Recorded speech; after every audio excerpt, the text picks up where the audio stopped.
চলচ্চিত্রে আমার যখন আসার কথা ছিল ওই সময়টা আসলে অস্থির ছিল, কারণ ওই সময়ে 99-2000 আমার বোনই চলচ্চিত্র থেকে বিদায় নিয়েছে। আপুই যদি ওই জায়গাটাকে ট্রাস্ট না করতে পারে সেই জায়গায় আমি কিভাবে কাজ করি।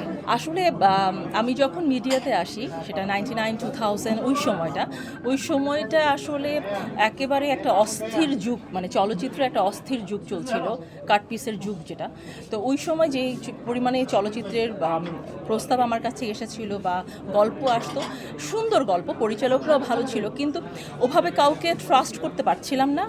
এটা একটা বিষয় ছিল, প্লাস আরেকটা বিষয় ছিল হয়তো বা আমার সাহসের অভাব ছিল, দুটাই। ওয়ালটন ফ্রিজ কিনে অনেকের মতো আপনিও হয়ে যেতে পারেন মিলেনিয়াল, সেরা পণ্যের সেরা অফার। কারণ কে কোন চলচ্চিত্রের মধ্যে কোন কাটপিসটা দিয়ে দিবে সেটা তো আসলে আমি জানি না। ওই কারণে আমি তখন আসলে যুক্ত হতে পারিনি, আমার ওই সাহসটাই ছিল না। তখন যেহেতু হয়নি, তারপর এই হবে এই করতে করতে এখন যেহেতু চলচ্চিত্রে একটা সুদিন এসছে, আমার যে পরিচালকদের সাথে আমি দীর্ঘদিন নাটকে কাজ করেছি বা যেই সহকর্মীর সাথে অভিনয় করেছি তারা এখন পরিচালক হয়েছে, তারা সুন্দর সুন্দর চলচ্চিত্র বানাচ্ছে, আমরা দেখছি, এবং এখন মনে হচ্ছে হ্যাঁ এখন আমি চলচ্চিত্রে নিশ্চিন্তে কাজ করতে পারি যদি ওরকম চরিত্র হয়। তো সেটাই অপেক্ষা করছিলাম।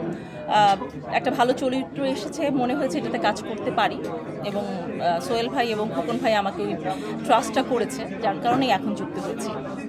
সব ধরনের চরিত্রই টানে, সেটার অবশ্যই গুরুত্ব থাকতে হবে। গুরুত্ব ছাড়া সেটা সেই ধরনের কোনো চরিত্রেই আমি অভিনয় করতে চাই না, সেটা চলচ্চিত্র হোক বা নাটকেই হোক।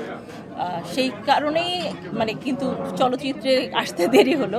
তো এই চলচ্চিত্রে আমার চরিত্রটি গুরুত্বপূর্ণ, দেখা যাক বাকিটা কী হয়। আপুর উৎসাহ সবসময় ছিল, আপু এবং নাইম ভাইয়া বা আমার পরিবারের সবারই উৎসাহ ছিল, কিন্তু আমি বললাম না, আমি যখন চলচ্চিত্রে আমার যখন আসার কথা ছিল ওই সময়টা আসলে অস্থির ছিল, কারণ ওই সময়ে 99-2000 আমার বোনই চলচ্চিত্র থেকে বিদায় নিয়েছে।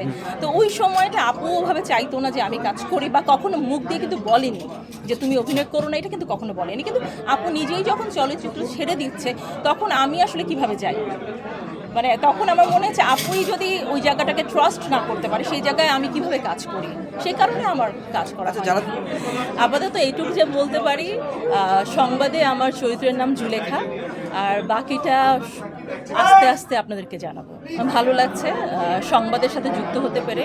এটার পরিচালক হচ্ছে গিয়ে আমাদের সোহেল আরমান ভাই এবং পরিচালক হচ্ছে গিয়ে খোকন ভাই। তারা একটা সুন্দর গল্প আমাকে বলেছে এবং আমার ভালো লেগেছে গল্পটা শুনে। তো মনে হচ্ছে যে এই চলচ্চিত্রের সাথে যুক্ত হতে পারলে ভালোই লাগবে।